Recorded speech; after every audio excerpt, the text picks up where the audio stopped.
This feels so weird for me to do because I haven't done it in like literally 4 years, but I'm back. I'm back to a certain extent, but we'll get to that. So ignore the camera setup because it's a bit iffy because I don't have my tripod. Ignore the state of me. This is gonna end up looking something like this at the end. Anyways, I just thought 2026, new year, new me, why not restart my YouTube channel? Now, there is one video that I've still left up because it's a very important video.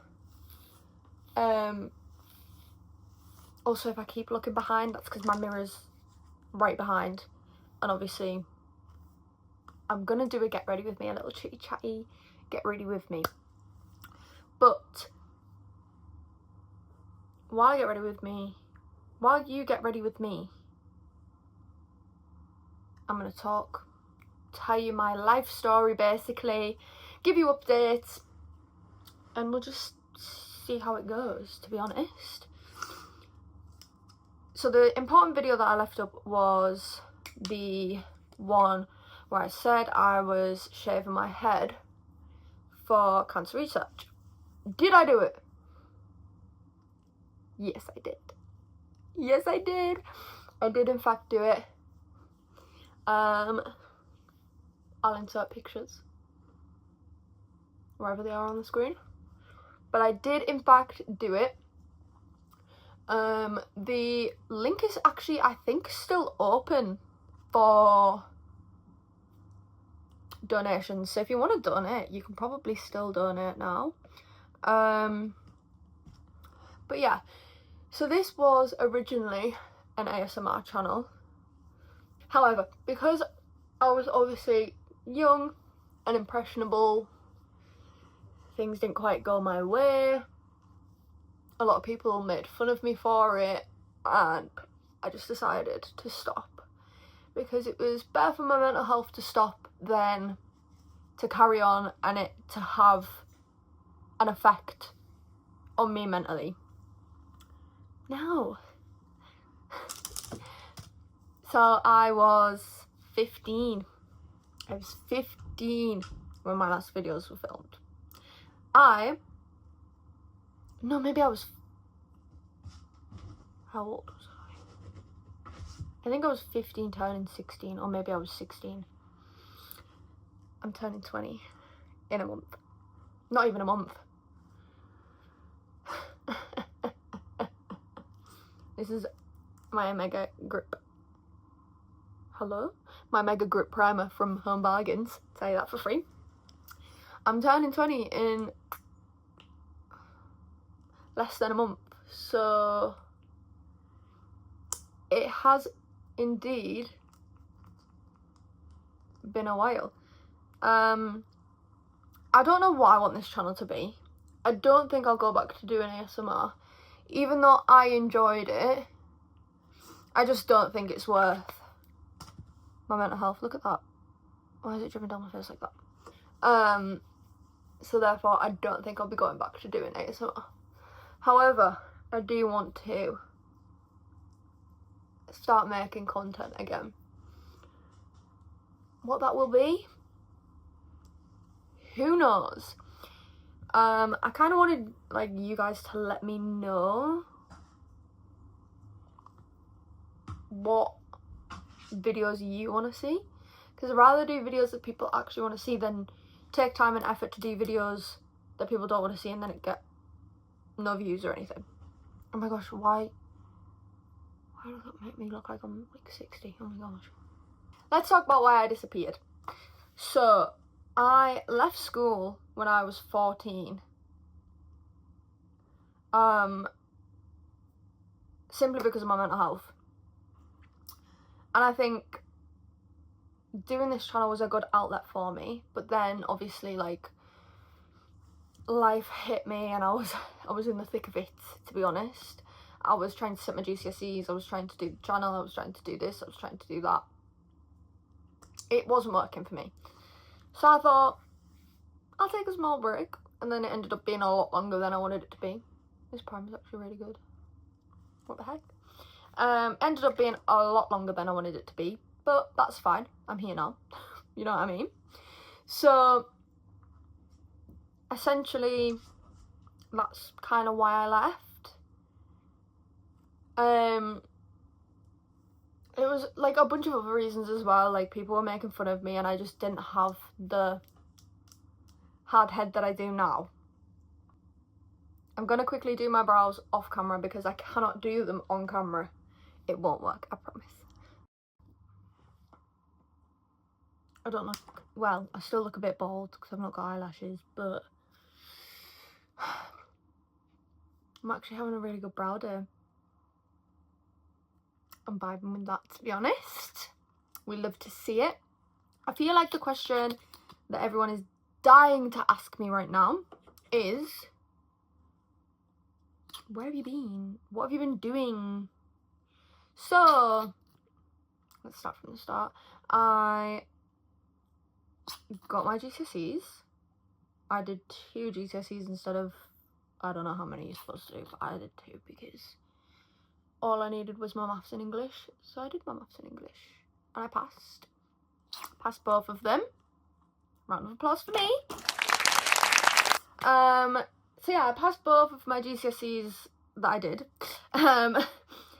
And then I applied to college. I got into college and I did a level 3 in childcare. I'm using setting spray to wet my beauty blender because my bathroom's over there, but it's just too far. I'm too lazy for that. So yeah, I did my level 3 in early years education and I got my level 3. I got a B in my level 3. And then I started working in a nursery, which I loved. It was great. Had a really good time. And then I got a promotion to being a SEN assistant, which is the job that I have always wanted to do. I love to help people and I'm autistic myself. That's another thing, got diagnosed with autism. But I'm autistic myself and I feel like I have a better understanding than a neurotypical individual would have. So that's kind of why I wanted to go into childcare. That was kind of my reasoning behind it, because I always knew that this is what I wanted to do. I wanted to be either a SEN assistant or a SENCO. And then in October of last year, no, we'll start with August. In August of last year, I had a laparoscopy to diagnose endometriosis. They found endometriosis wrapped around my left ovary, and obviously, why is it doing that? Okay, squirrel, let's please not do that today. Oh, what is going on here? Is it the primer? It very well could be. She's from Home Bargains. Anyway, do you see that? Oh, I don't like that. I don't like that at all. Anyways, so I was diagnosed with endometriosis and treated for endometriosis in the way that they treat forehead reveal, in the way that they treat endometriosis, which is they laser off during your laparoscopy. And then the day after my laparoscopy, I got a water infection. And it all kind of just went downhill from there. So I got, I think it was 4 water infections in total. And then I went into urine retention. So for the people that don't know what that is, it's basically when you can't wee. So I had a catheter fitted so that I could wee, and then I ended up in hospital for 2.5 weeks. Yeah. The reason I ended up in hospital was because I had blood coming out of my catheter. So obviously, your girl was a bit concerned. What is going on with the beat today? Obviously your girl was a little bit concerned. So I obviously did the normal thing, called the GP, called 111. In the UK it's 111. I don't know what it is elsewhere, but in the UK it's 111. And the GP told me to bring in a sample and that it would be back in 3 to 5 days. And I was like, that's not helpful to me because I'm bleeding and I don't know what to do. So, and I had immense back pain. I was in so much pain. So, did the 111. They told me to go to A&E. So I went to A&E. And then, just gets even better. Was in A&E. I got admitted because they didn't know what was going on with me. I had an MRI of my pelvis because they thought maybe the endometriosis had spread or it'd come back really quickly or something, like it was my endometriosis affecting me. That's what they thought it was. Newsflash, it wasn't. So I keep saying a lot, but I feel like it's such a good space filler. I don't know what else to say, to be honest. So I had that MRI done. It was clear, there was nothing on there. And then I started to lose function in my right leg. So my right leg, first of all, went completely numb. I couldn't feel it at all, but I could still walk on it fine. And then I couldn't walk on it. I couldn't walk on it at all. I was literally dragging it around the hospital. Probably looked like I was about to cause an apocalypse, to be honest. But yeah, so the physio came along and did like a nerve function test or whatever and a sensory test, and I failed it. Flying colours, I failed it. So they went back and basically said, we're gonna get a lumbar spine MRI, which is your lower back, to see if there's anything, like if there's, because endometriosis can grow anywhere in your body, and they were concerned that it was pressing on the bundle of nerves that are at the bottom of my back, and that's why I couldn't move my leg. So they decided that the best plan of action was to do the lumbar spine MRI and see if that was the case. So we did the lumbar spine MRI. That was traumatic. Because I'm autistic, I don't like loud noises, and they told me, oh, it's fine, you can have music on while you're in there, and I was like, okay, cool, that's fine. And then they forgot to turn the music on, so I just kind of sat there the whole time in silence, and I was crying the whole time. So that's great. But anyways, so yeah, so I had the lumbar spine MRI done and nothing came back. Nothing. It was clear. It was completely clear. So at this point they were like, oh my gosh, what do? We don't know what's wrong with you. They tried to discharge me a couple of times. Obviously I was like, I can't walk. Like, I cannot walk. What do you mean you're trying to discharge me?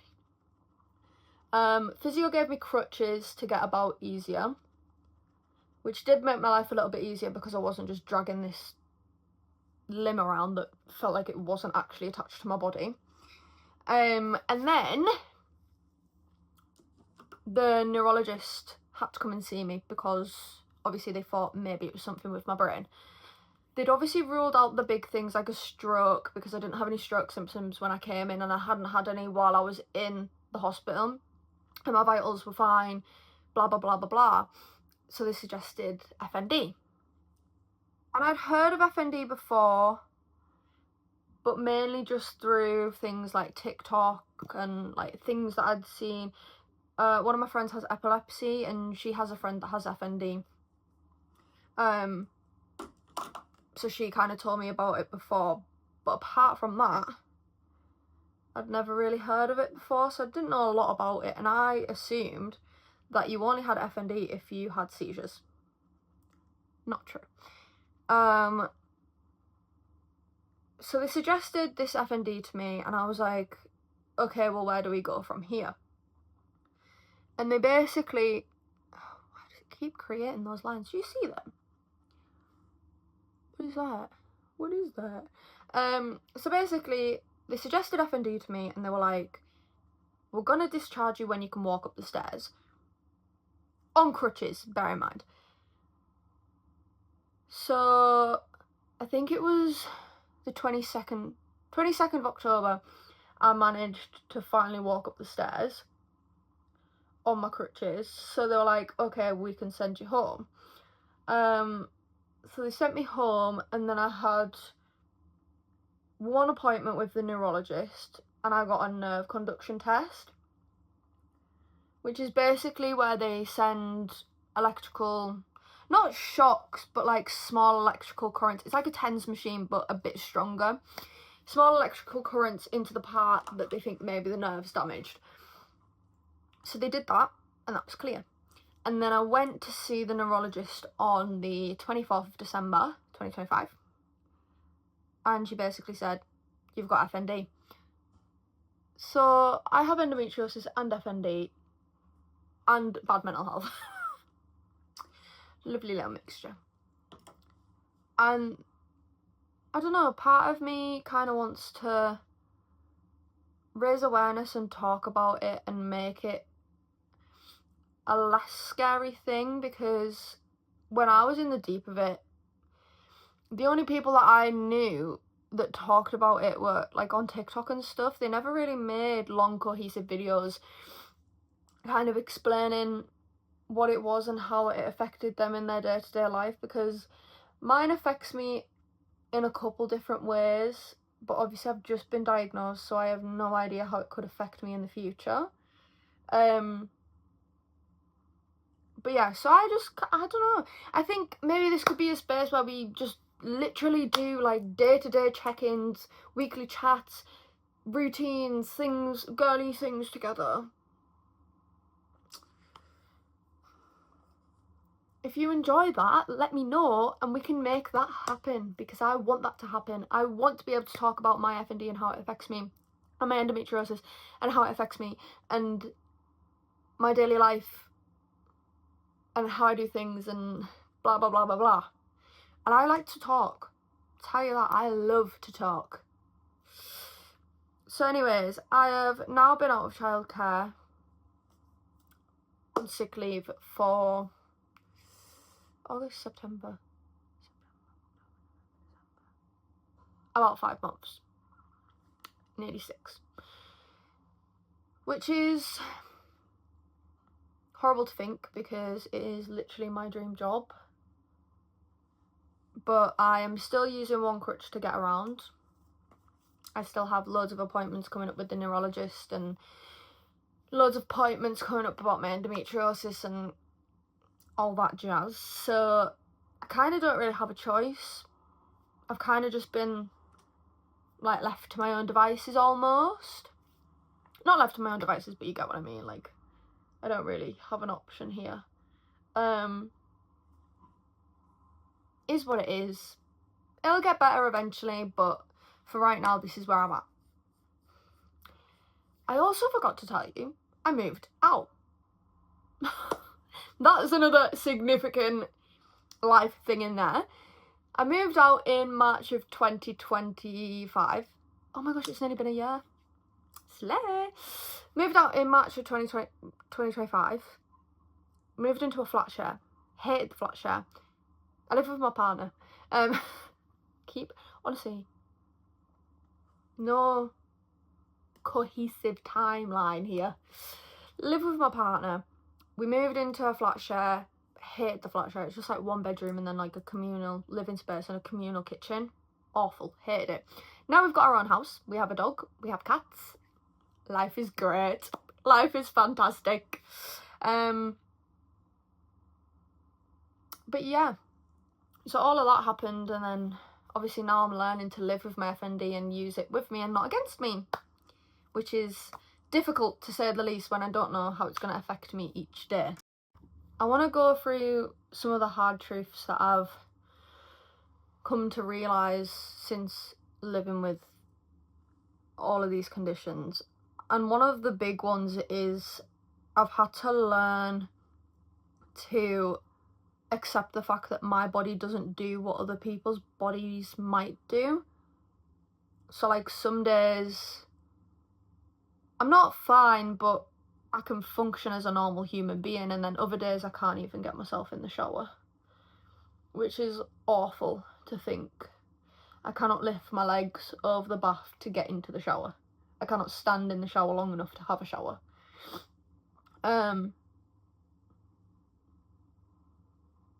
Another big one is that I've had to grieve a body I had before. Obviously before all of this, I was living with endometriosis because I've had it suspected for a few years now. But I could run, I could jump, I could do all the things pretty much a normal person could do, apart from the fact that I had pain pretty much every period. It was pretty much every period for like 2 weeks. So it'd be the week of my period and the week before. But I've had to properly grieve that, and I still don't think I fully have accepted the fact that this is now my body and I need to learn to like it this way rather than the way it used to be, because I don't think it'll ever be the way it used to be. Obviously things might change. This might be my only FND flare-up and I might never have one again. But then at the same time, it could be that this is one of many. Like, on some days, my hands move fine, and then other days I can't grip anything and it just falls out of my hand.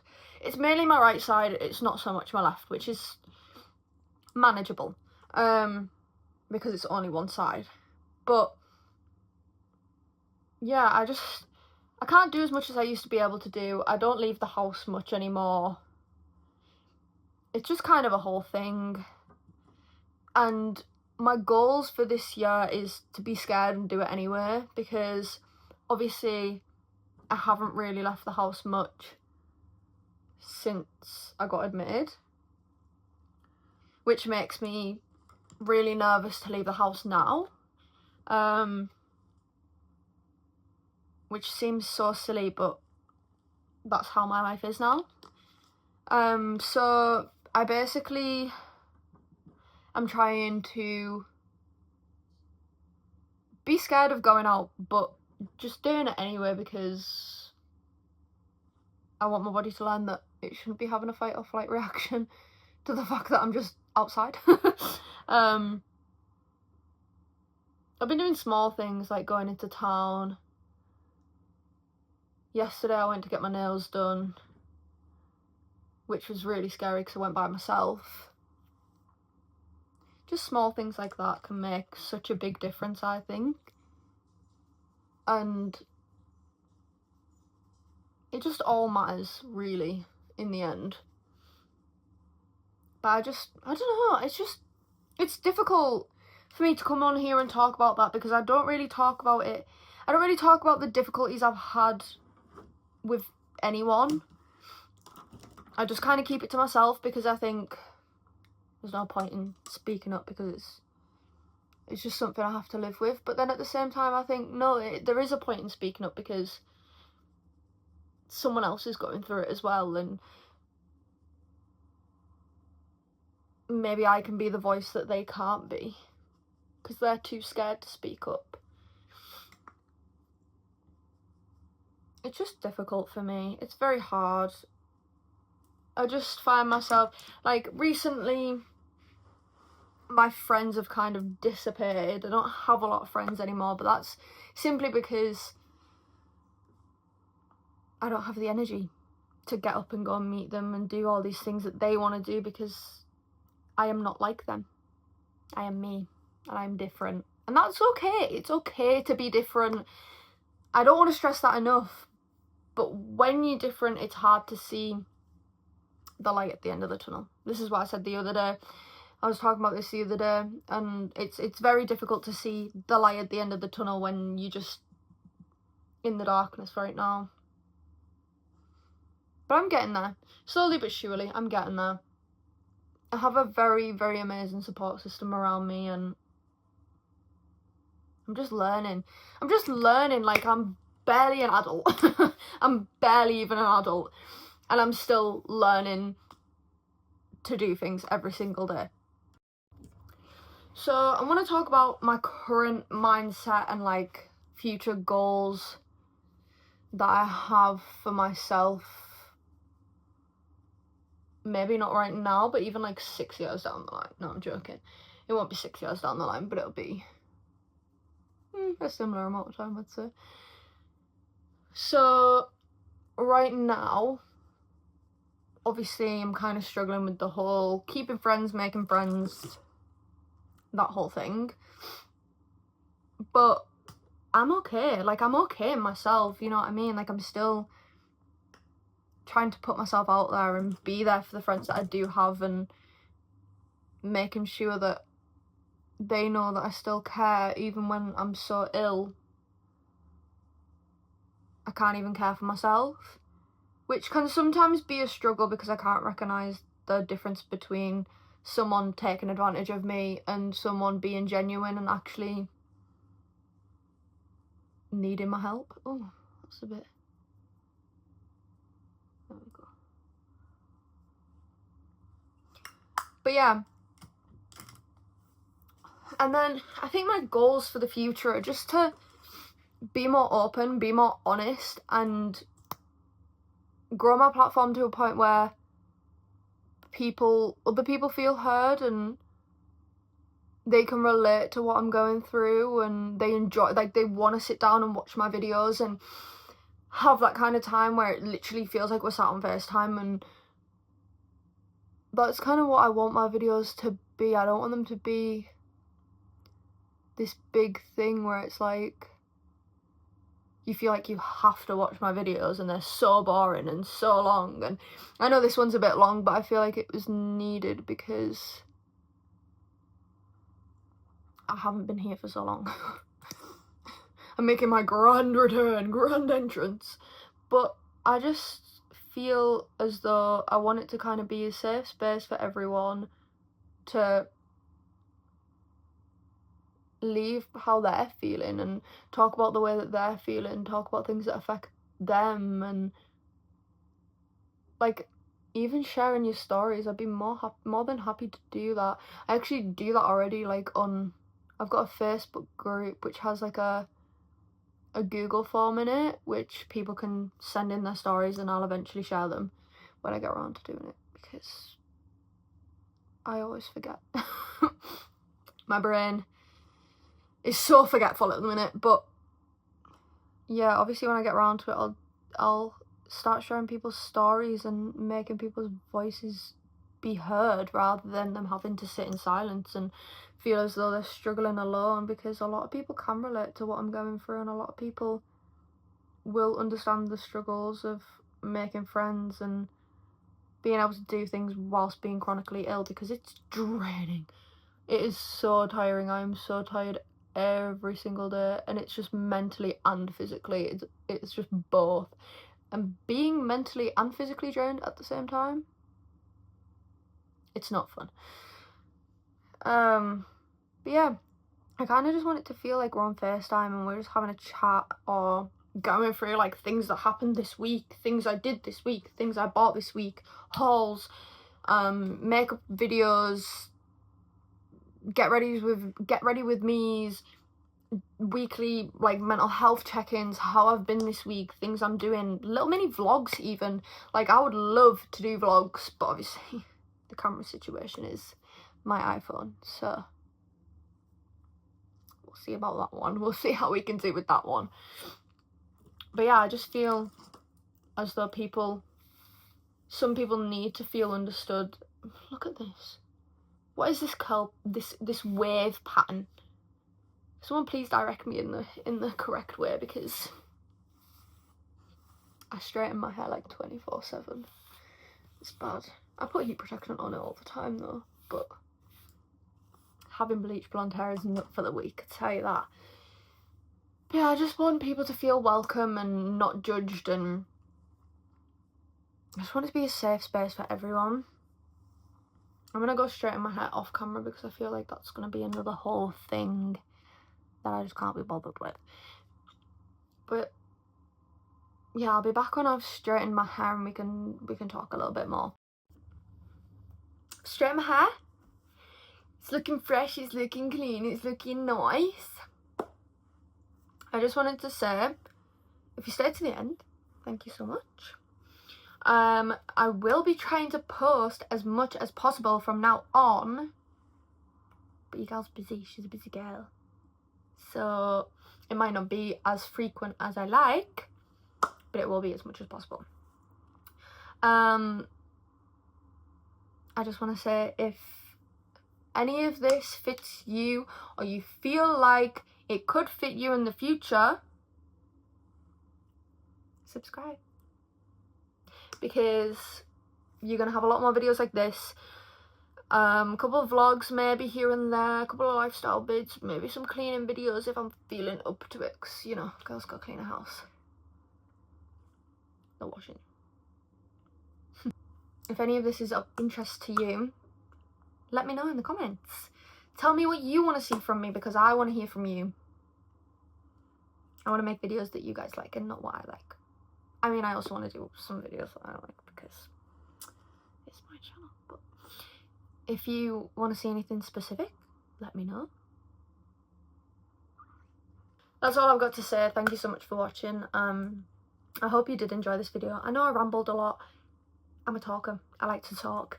But I hope you did watch to the end, because this video really does matter to me. And yeah, I really hope you enjoyed it. And if you didn't, that's fine too.